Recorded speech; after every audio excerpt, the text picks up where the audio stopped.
Ringfield motor from one of the Harry Potter Hogwarts Castle engines.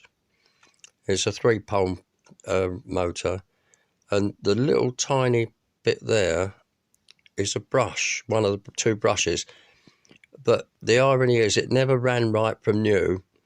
When I went to dismantle it, I read the instructions about being very careful not to lose the springs.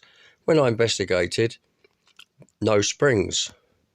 So I'm going to try replacing the brushes and the missing springs to see if that makes an improvement.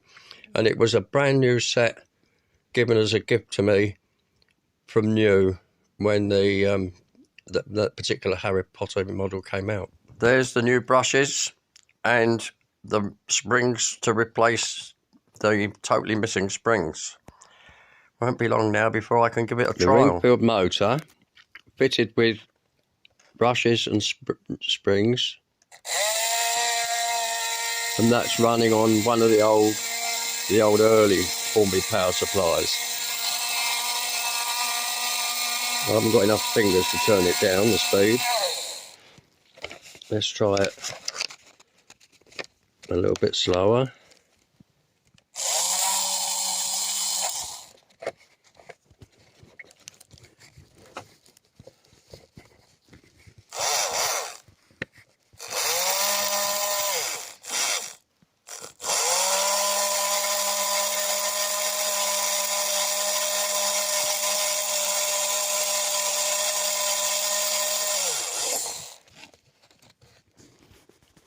And it was out of this one.